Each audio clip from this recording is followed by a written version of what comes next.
Hello दोस्तों, आप सभी का स्वागत है एनिमे की इस दुनिया में। तो इस एपिसोड की स्टार्टिंग फ्लैशबैक में 2000 साल पहले के टाइम को दिखाने से होती है, जहां पर एनोस द डीमन किंग अपनी सलाहकार शीन के साथ एक वाटर स्पिरिट के वॉरियर को देख रहा था, जो कि एक लड़की होती है और वो अपने मैजिक का यूज करके पानी से एक काफी बड़ा 4-5 सर वाला रावण का छोटा भाई एक ड्रैगन क्रिएट करती है और वो बहुत खतरनाक होता है। उसके एक हमले से आसपास बाढ़ आ जाती है। अब ये देखकर एनोस वॉरियर को सबक सिखाने के लिए जाने वाला था कि तभी शीन कहता है कि इस बार ये मौका आप मुझे दीजिए, जिस पर एनोस कहता है कि अगर तुम इस ड्रैगन को एक ही हमले में खत्म कर पाए तो मैं तुम्हारी कोई एक इच्छा को पूरी करूंगा। जिसे सुनकर शीन के मन में लड्डू फूटते हैं। वाह वाह वाह, ये तो बढ़िया चीज है।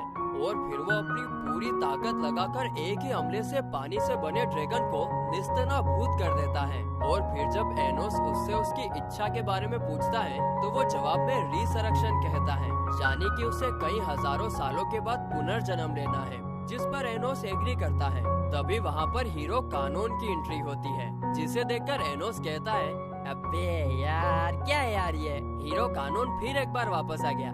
मैं चाहे कितनी बार इसे खत्म कर दूं, लेकिन ये रिसरेक्ट होकर वापस आ ही जाता है। दरअसल हीरो कानून के पास 7 लाइफ सोर्सेस होते हैं, जिसका यूज करके वो कभी भी अपने आप को रिसरेक्ट कर सकता है। जिसके बाद एनोस हीरो कानून पर हमला करता है और उससे वहाँ पर काफी बड़ा ब्लास्ट होता है। और उसी के साथ हमें प्रेजेंट का सीन दिखाया जाता है, जहाँ पर टीचर सभी को बताती है कि इस साल एक ट्रांसफर स्टूडेंट उनकी क्लास में आने वाला है। साथ ही में वो ये भी बताती है कि जिस छड़ी को पिछले एपिसोड में एनोस और उसकी टीम ने कलेक्ट किया था वो चोरी हो गई है और इसीलिए वे लोग उनके पॉइंट्स चेक नहीं कर पाए, जिसके चलते टीचर एनोस की टीम को टेम्पररी 70 पॉइंट्स दे देती है। जिसे सुनकर साशा भड़क जाती है, क्यों भाई क्यों क्यों पर क्यों नहीं क्यों। वो कहती है कि छड़ी चोरी होना वो कोई हमारी प्रॉब्लम नहीं है, वो स्कूल का फॉल्ट है।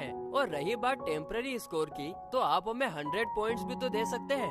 अब इस बात पर टीचर कुछ कह पाती उससे पहले ही सभी स्टूडेंट्स बात करने लगते हैं कि शायद एनोस की टीम ने ही छड़ी को चोरी की होगी, ताकि सभी को पता ही ना चल सके कि वो फेक है। अब ये बात सुनकर वहाँ पर बैठी मीसा नाम की लड़की, मीशा नहीं मीसा, साशा की साइड लेने के लिए खड़ी होती है, लेकिन टीचर उसे अपने गैर कानूनी कैंप को कैंपस में लगाने की बात को लेकर नीचे बैठने के लिए कहती है। तभी एनोस शांति से उठकर एक लड़के के पास जाता है और उसकी बॉडी में से अपनी छड़ी बाहर निकालकर टीचर को वापस दे देता है। और फिर टीचर से कहता है, क्या यार, मतलब अगर आपको ये काम करना ही था तो थोड़ी सावधानी से तो करते, ताकि किसी को पता न चले। यानी कि छड़ी चुराने वाली और कोई नहीं बल्कि टीचर खुद थी, नालायक कहीं की। जिसके बाद सीन शिफ्ट होता है और क्लास के बाद मीसा अपने हीरो एनोस से मिलने के लिए आती है, जहां पर एनोस और हम लोगों को पता चलता है कि मीसा कैंपस में एनोस फैन क्लब नाम से एक क्लब चला रही है।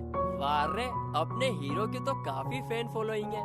उस क्लब में काम करने वाले सारे लोग एनोस के फैन हैं, साथ ही में वे लोग हाइब्रिड भी हैं। अब ये हाइब्रिड क्या है, तो दोस्तों मैं आपको क्लियर कर दूं कि यहाँ पर 2 तरह के लोग दिखाए गए हैं। एक तो वो जो हाइब्रिड है और दूसरे वो जिन्हें प्योर ब्लड कहा जाता है। हाइब्रिड वो लोग हैं जिन्होंने व्हाइट यूनिफॉर्म पहनी हुई है, और प्योर ब्लड यानी रॉयल फैमिली से जुड़े हुए लोग, और उन्होंने रेड यूनिफॉर्म पहनी हुई है। अब क्योंकि एनोस भी एक हाइब्रिड है और स्कूल में काफी अच्छा परफॉर्म कर रहा था, इसीलिए कई सारे लोग उसके फैंस बन गए थे। जिसके बाद मीसा एनोस, मीशा और साशा को एनोस फैन क्लब में इनवाइट करती है। और वहाँ जाने पर हम लोगों को पता चलता है कि एनोस फैन क्लब में लगभग पूरी लड़कियां ही भरी हुई थी, जो एनोस को देखते ही काफी ज्यादा खुश होती है। अपने भाई की चांदी है दोस्तों। तो वहीं पर साशा को एक बुक मिलती है जिसमें एनोस के बिना कपड़ों के स्केचेस बने हुए थे, जिसे देखकर बेचारी साशा टमाटर की तरह, नहीं इस बार टमाटर की तरह नहीं, जिसे देखकर बेचारी साशा तरबूज की तरह लाल हो जाती है। इसके बाद मीसा सभी को एक रूम में लेकर आती है, जहाँ पर किसी तलवार का आधा हिस्सा रखा हुआ था। और यहाँ पर हम लोगों को पता चलता है कि मीसा के डैड एक डीमन है और उसकी मॉम एक स्पिरिट है, यानी कि मीसा एक हाफ स्पिरिट और हाफ डीमन है। साथ ही में हमें यहाँ पर यह भी पता चलता है कि मीसा ने कभी भी अपने डैड को नहीं देखा है, क्योंकि शायद वो एक रॉयल्टी से बिलोंग करते हैं और रॉयल्टी कभी भी अपने नाजायज बच्चों को समाज के सामने नहीं लाते हैं। और जो ये तलवार हम देख रहे हैं वो मीसा के डैड ने उसके 10वें जन्मदिन पर उसे गिफ्ट में भेजी थी। और इसे देखकर मीसा को पूरा यकीन है कि इस तलवार का आधा हिस्सा आज भी उसके डैड के पास जरूर होगा। इसके बाद मीसा और सभी लड़कियां एनोस को उन सभी को उसकी टीम में शामिल करने के लिए कहती हैं, जिस पर एनोस कहता है कि मेरी टीम में शामिल होने के लिए तुम लोगों को पहले खुद को साबित करना होगा कि तुम लोग उस लायक हो। इसके बाद सीन शिफ्ट होता है और हम 2 डीमन लॉर्ड्स को देखते हैं। वे लोग यहाँ पर स्टूडेंट्स को स्वॉर्ड कंपटीशन के लिए तैयार करने के लिए आए थे। आगे वे सभी स्टूडेंट्स को जमीन में गड़ी हुई स्वॉर्ड को निकालने के लिए कहते हैं, लेकिन कोई भी उन स्वॉर्ड्स को हिला तक नहीं पा रहा था, मगर एनोस उसे एक ही झटके में बाहर निकाल लेता है। भाई अपना पावरफुल है यार, बजरंग बली का भक्त है वो। यहाँ पर साथ ही में न्यू ट्रांसफर स्टूडेंट जिसका नाम ले है, वो भी उस तलवार को निकाल लेता है और फिर वो दोनों मिलकर एक ही झटके में दोनों डीमन लॉर्ड्स को बेहोश कर देते हैं।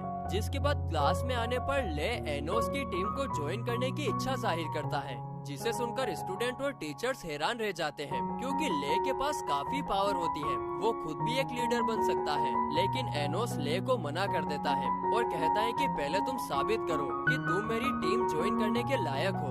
अब क्योंकि ले के पास फिलहाल के लिए कोई टीम नहीं होती, इसीलिए एनोस मीसा और बाकी की एनोस फैन क्लब की लड़कियों को ले के साथ टीम बनाने के लिए कहता है और वो उनसे बोलता है कि अगर कल होने वाले टीम कंपटीशन में उन लोगों ने अच्छा परफॉर्म किया तो वो उन्हें जरूर टीम में शामिल कर लेगा। जिस पर मीसा और ले दोनों भी एग्री करते हैं और फिर अगले दिन हमें कंपटीशन का सीन दिखाया जाता है, जहाँ पर जब ले मीसा और उसके ग्रुप के साथ बात कर रहा था, तभी हमें पता चलता है कि ठीक मीसा की ही तरह ले भी रॉयल्टी और हाइब्रिड ऐसा कुछ होता है उसमें नहीं मानता है। दरअसल वो सभी को एक ही नजर से देखता है। वहीं दूसरी तरफ एनोस के कहने पर मीशा एक काफी बड़ा कैसल क्रिएट करती है, जिसे देखकर साशा उससे पूछती है, वाह रे बेन्ना, तूने इतना जल्दी इतना बड़ा कैसल कैसे क्रिएट कर लिया? जिस पर मीशा कहती है कि शायद ये रिंग जो मुझे एनोस ने दी थी ये सब उसी का कमाल है। लेकिन यहाँ पर एनोस कहता है कि कुछ और भी तो हो सकता है छोरी। बस इतना कहते ही वो ले के साथ लड़ने के लिए वहाँ से चला जाता है और वहाँ जाकर एनोस को पता चलता है कि ले ने अपनी मैजिक पावर का थोड़ा सा पार्ट मीसा और उसके ग्रुप को दिया है, जिससे कि वे लोग ऑब्जेक्ट मैनिपुलेशन टेक्निक का यूज करके एक बड़े से वॉरियर को क्रिएट कर सके। और वे लोग सच में भी ऐसा ही करते हैं। जिसके बाद एनोस ले से लड़ने के लिए एक सादी लकड़ी का यूज करता है बजाय की तलवार के। तो वहीं दूसरी तरफ साशा को मीसा के बनाए हुए वॉरियर से लड़ने में थोड़ी सी दिक्कत हो रही थी। तभी एनोस जो ले के साथ फाइट कर रहा था वो उसे खतरनाक जियो ग्रेस स्पेल का यूज करने के लिए कहता है, लेकिन साशा के अनुसार उसके पास उतनी पावर नहीं है कि वो जियो ग्रेस का इस्तेमाल कर सके। मगर इसके बावजूद भी एनोस उसे ट्राई करने के लिए कहता है, जिसे सुनकर साशा एग्री करती है और मीशा स्पेल को एक्टिवेट करने लगती है। अब इसके चलते महल के सामने एक बड़ी सी मैजिकल तोप अपीयर होती है और वो दोनों लड़कियां सक्सेसफुली तोप को फायर भी कर देती है और इससे मीसा के वॉरियर को काफी बड़ा झटका भी लगता है। ये देखकर साशा को यकीन ही नहीं हो रहा था कि वे दोनों अचानक से इतनी ज्यादा पावरफुल कैसे बन गई। जिस पर मीशा बताती है कि शायद जब हमने पास्ट को चेंज किया था तब पास्ट की सोर्सेस और प्रेजेंट की सोर्सेस एक साथ मिल गई, जिससे हमारी पावर्स भी बढ़ गई है। अब इसके बारे में साशा सोच ही रही थी कि तभी मीसा पीछे से आकर उसके ऊपर अटैक कर देती है और उसके कारण साशा काफी ज्यादा जख्मी हो जाती है। वहीं दूसरी तरफ हम देखते हैं कि ले भी एनोस को स्वॉर्ड फाइटिंग में काफी कड़ी टक्कर दे रहा था, यानी कि बाबा ले भी सच में काफी पावरफुल है। वहीं इस तरफ जख्मी साशा अपने कर्ट मैजिक को एक्टिवेट करती है और ये देखकर मीसा उसके ऊपर अपना फाइनल अटैक करने का डिसाइड करती है। मगर तभी वहाँ पर मीशा अपीयर होती है और फिर दोनों बहनें अपनी फैमिली के स्पेशल मैजिक टेक्निक यानी कि फ्यूजन मैजिक का इस्तेमाल करके एक तरफ से आ रहे वॉरियर और दूसरी तरफ से आ रही मीसा को एक ही झटके में हरा देती है। और ये देखकर दोनों बहनें काफी ज्यादा खुश होती हैं, क्योंकि उन्होंने जीवन में पहली बार एक साथ काम किया और वो भी इतना खतरनाक। वहीं दूसरी तरफ एनोस और ले अपनी फाइट को काफी ज्यादा एंजॉय कर रहे थे और वहीं उनके फाइट के चलते आसपास अर्थक्वेक्स आने लगते हैं और वे लोग लगभग स्कूल के इस हरे भरे जंगल को डिस्ट्रॉय कर रहे थे। तो वहीं अंत में ले एनोस पर एक फाइनल हमला करता है, मगर एनोस जैसे तैसे करके उसे भी रोक लेता है और अब आखिर में एनोस खड़ा हुआ था और ले नीचे गिरा हुआ था।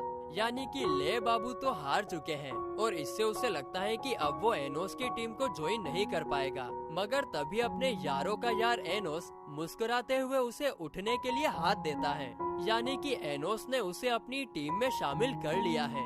और फिर आखिर में एनोस ले से पूछता है कि अगर मैं कहूँ कि मैं असली डीमन किंग हूँ तो क्या तुम भरोसा करोगे? जिस पर ले कहता है कि अभी तो मुझे पता नहीं, लेकिन इस बात को सुनकर मुझे कोई हैरानी भी नहीं होगी क्योंकि तुम हो ही इतने पावरफुल। और ढिंग ढिंग ढिंग इसी साउंड के साथ ये एपिसोड यहीं पर खत्म होता है।